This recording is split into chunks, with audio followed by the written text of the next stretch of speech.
Hi hello నమస్తే welcome back to our channel Revathitalks. అందరూ ఎలా ఉన్నారండి? నేను బాగున్నానండి. మీరందరూ బాగున్నారని ఇంకా బాగుండాలని కోరుకుంటున్నాను. ఈరోజు సడన్గా క్లైమేట్ అంతా చేంజ్ అయిపోయి గాలి వానతో వాతావరణం అంతా కూల్గా ఉందండి. ఇప్పుడు టైం ఈవినింగ్ 4:30 అవుతుందండి. చల్లగా వర్షం పడుతుంది కదా అని వేడివేడిగా మిర్చి బజ్జీ వేశానండి. మీకు కూడా చూపిద్దామని వీడియో తీస్తున్నానండి. మిర్చి బజ్జీ ఎలా తయారు చేసుకోవాలో ఈ వీడియోలో చూసేయండి. బజ్జీలు వేసుకోవడానికి శనగపిండి తీసుకుని దానిలో కొంచెం వరిపిండి వేసానండి. తగినంత ఉప్పు వేసి కొద్దిగా వంట సోడా వేసి పిండిని ఈ కన్సిస్టెన్సీలో కలుపుకున్నానండి. మరీ జారుగా కాకుండా గట్టిగా కాకుండా కలుపుకోవాలి. ఇప్పుడు మిరపకాయలు తీసుకుని వాటిని మధ్యలో కొద్దిగా కట్ చేసి వాముని స్టఫ్ చేస్తున్నానండి.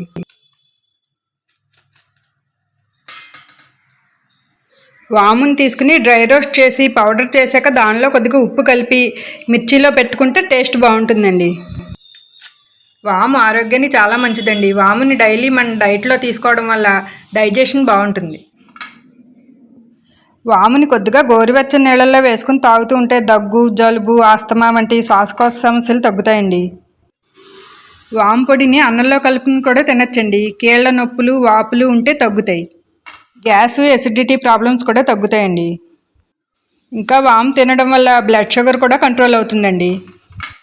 ఇంకా మిర్చిలో మనం ఆలూ కర్రీ కూడా స్టఫ్ చేసుకోవచ్చండి. నేనైతే పన్నీర్ కూడా తురిమేసి పెడుతూ ఉంటాను. ఒక్కొక్కసారి ఆలూ కర్రీ పెడతాను, ఒక్కొక్కసారి పన్నీర్తో కూడా చేస్తూ ఉంటాను. బజ్జీల్లో పెట్టుకోవడానికి ఆనియన్స్ని సన్నగా కట్ చేసి రెడీగా ఉంచుకోవాలి. ఈలోగా స్టవ్ మీద కళాయి పెట్టి ఆయిల్ వేసి ఆయిల్ని బాగా హీట్ ఎక్కనివ్వాలండి. సన్నగా కట్ చేసిన ఆనియన్స్లో కొద్దిగా ఉప్పు, కారం వేసి నిమ్మకాయ పిండి రెడీగా ఉంచుకోవాలి.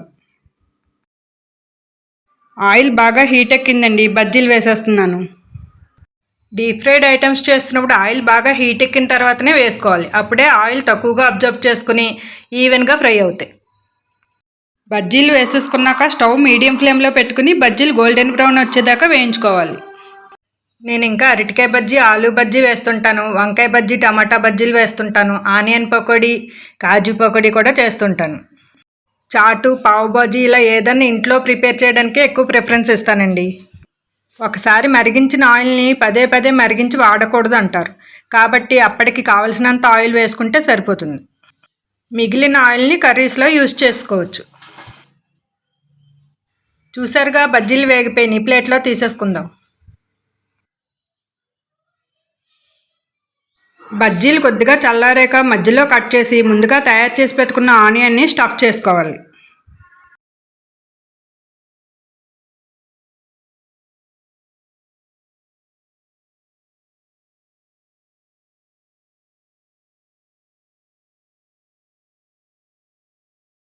ఇలా స్టఫ్ చేసుకున్న బజ్జీల మీద వేయించి పెట్టుకున్న కరివేపాకు, కొత్తిమీర వేసి గార్నిష్ చేసుకోవాలి.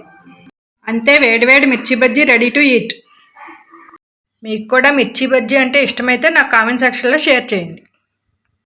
టమాటా కచప్లో బజ్జీలు డిప్ చేసుకుని నిమిషాల్లో అందరం బజ్జీ ప్లేట్ ఖాళీ చేసేసామండి. బజ్జీలు చాలా టేస్టీగా ఉన్నాయండి. అస్సలు కారం లేవు. మా ఇంట్లో అయితే అందరికీ నచ్చినాయండి. మీరు కూడా ఈవినింగ్ స్నాక్ కింద తయారు చేసి మీ పిల్లలకి పెట్టండి, ఇష్టంగా తింటారు. ఇంకా వర్షం పడుతూనే ఉందండి. కొన్ని ప్రాంతాల్లో వడగళ్ళ వాన పడిందంటండి. మాకైతే మామూలు వర్షమే పడింది.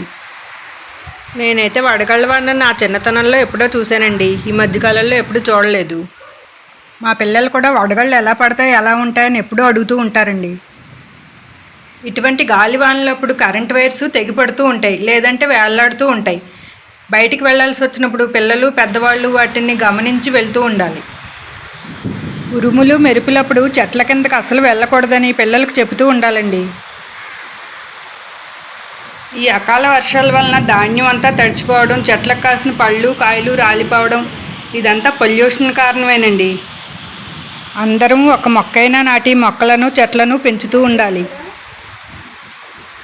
చూస్తున్నారుగా, పక్షులు, జంతువులు కూడా వాటి గూటికి వెళ్ళిపోతున్నాయి. చెట్టు నిండా మామిడికాయలు ఉన్నాయి కానీ గాలివానికి ఒక్క మామిడికాయ కూడా కింద రాలేదండి. మా ఇంటికి ఎదురుగా బాయ్స్ హాస్టల్ ఉంటుంది. దానిలో మామిడి చెట్లు, కొబ్బరి చెట్లు, పనస చెట్లు, చాలా రకరకాల చెట్లు ఉంటాయి. ఈ రోజుకి ఇదేనండి నా వీడియో. మరో మంచి వీడియోతో మళ్ళీ కలుద్దాం.